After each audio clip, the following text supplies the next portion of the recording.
Reframing, thinking in the positive, is extremely important. Because the outcome of the vision is expressed as negotiable constraints. Now, by a constraint, I mean, for a greater good, we as individuals will curtail some of our personal freedoms in order to have a greater freedom of feeling a part of the community. And belonging is a very important thing for people. So let's go back to Fort Liard. The first thing I had the council do was go out in the woods, and I made them sit down for half an hour and not say a word. I wanted to listen to the heartbeat of the forest. After all, that's what they lived in. They had to create and make a sustainable plan for 800 square miles of forest. When I finally allowed them to talk, the chief came up and said, you know, we've never done this. We've been so busy using the forest, we've never sat here and just listened to it. So then I asked them what they wanted. Oh, we don't want that, which was the huge clear cuts in northern British Columbia. I said, that's fine. What do you want? We don't want that. I said, okay, I wouldn't want those either. What do you want? We don't want that. They were stuck on, we don't want that. So I said, what's your staple diet? Well, moose. Okay, see, now that's a social constraint with respect to moose. They've chosen that as a diet. What kind of habitat do moose need, I asked.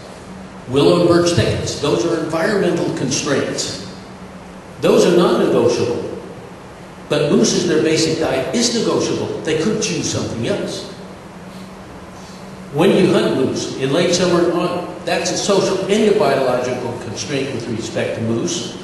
It's social because they hunt them after the calves have matured enough to be on their own to make sure they have a sustainable supply. That's the biological part and the social part. Do you have medicinal plants that are important to you? Oh yes, we have this and that. A set of social and biological constraints, again, based on the plants. Where do they grow? This kind of place and that. That's a biological constraint. They can't tinker with it. They have to recognize it. I know this birch bark is used for various domestic objects. Are birch trees important to you? Oh yes, again, a social constraint. They could use something else. They chose not to. I mean, I had the dishes. It wasn't way out in that they didn't have utensils of china, but birch bark was important. That was a social constraint. Where the birch grew, and so forth, is a biological constraint. So the vision is a mixture of social and biological constraints. The biological constraints are non-negotiable. The social ones are negotiable. And that's where the community has to get together and come to consensus. Each vision, each person that gives up a little personal freedom voluntarily is practicing a social constraint for a greater good for the community as a whole, which is their good also. But that reminds me of a sign I saw in Kamloops, British Columbia. I was there to speak at the school, at the college, and the sign just cracked me up. It said, "Trespassers will be violated." And I found out it was an 80-year-old woman with a .30-30 rifle who was a crack shot. And she meant it, was on her gate. Now that is a non-negotiable constraint, but it's not socially acceptable.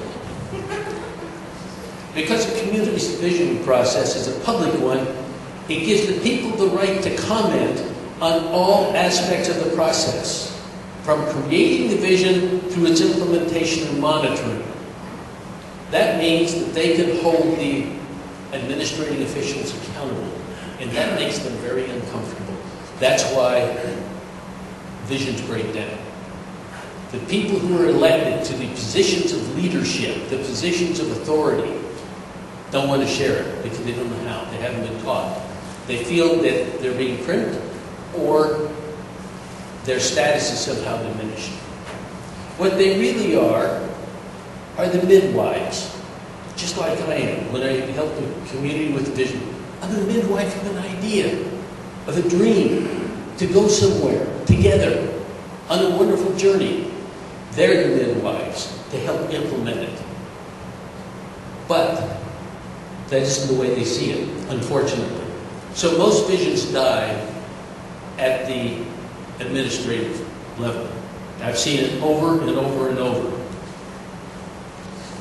But they can't. They can't be allowed to. The people need to have a voice in all of it, but it's got to be a collective thing. So the mayor, the council people have to be involved in the vision. That takes a lot of the fear out of it. The person that you exclude is the person who will muddy up the water. In a conflict, the party that isn't there is the party that will sue. A vision to work has got to be absolutely inclusive. And then finally, a vision has to be monitored.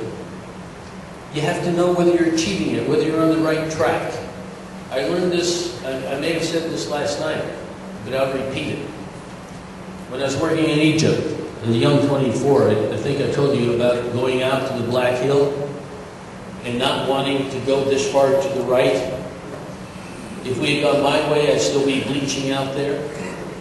But because I made this target correction outside of Alexandria, when we got 300 kilometers out in the desert, we got exactly where we needed to go.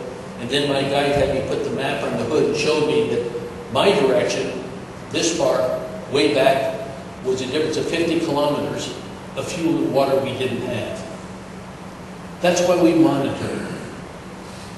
He knew how to get there. I didn't. Monitoring has its origin in a Latin word, monito, which means a reminder. Monitoring is one of the most important parts of having a community vision, and it's the one that's least understood, and it's not sexy, so it is seldom followed through. It also can be boring, and it can get expensive. But if you don't do it, you will not arrive at where you're headed.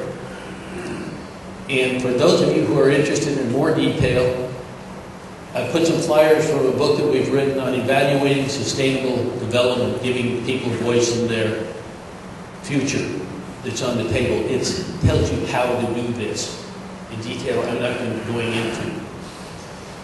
Monitoring is based on the questions we ask. And learning how to ask a good question is something we're not taught. A question is a powerful tool when used wisely because it opens the door of possibility.